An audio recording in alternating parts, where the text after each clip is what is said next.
Hello, my name is Tomas Koeck. I am the director, producer, and cinematographer for the film Sentinels of the Boreal.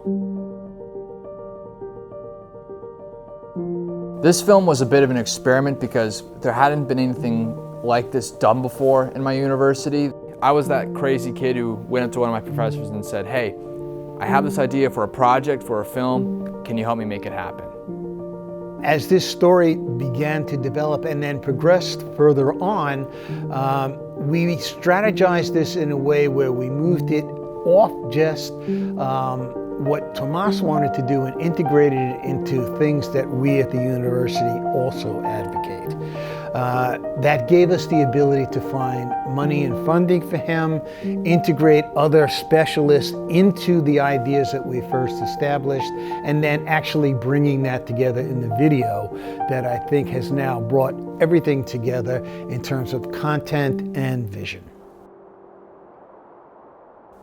So the first location we had to get to was Minnesota. Now at the time, flying was out of the question, so we had to figure out how to get there.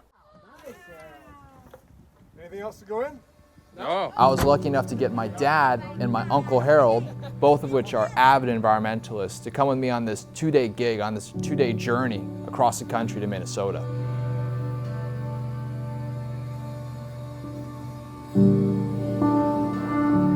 Now I remember on the drive it got a little bit crazy because at one point the snow had gotten so tough in Ohio that we could barely see in front of us.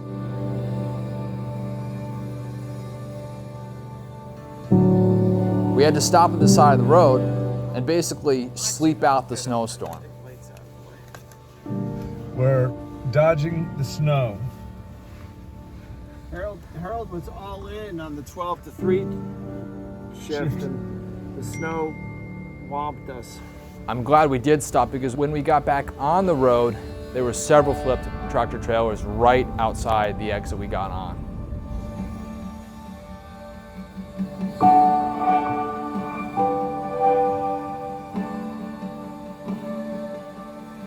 Fortunately, we had the right conditions to continue the drive the rest of the way.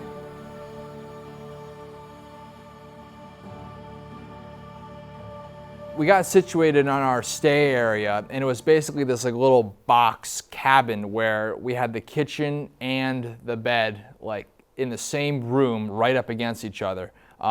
It was very tight fit for all three of us, but we made it work, especially when we got the coffee and the hot cocoa brewing on this cold winter's night. That morning we met up with some of our scientists and basically started searching for this great gray owl. The great gray owl, as many of you are probably aware of, is one of the most elusive birds in North America, and I knew it would be a very hard thing to do from the get-go. I remember how cold it was. That was great about the equipment I was using, as all the equipment I was using was weather sealed and was able to deal with this negative 20-degree temperatures. With wind chill, it was probably negative 30 degrees. It was ridiculously cold.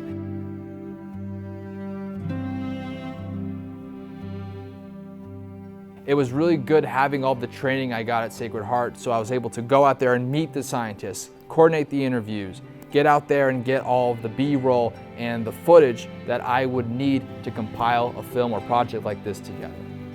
What we are as an institution is to encourage our students to believe in what they want to do can actually be accomplished.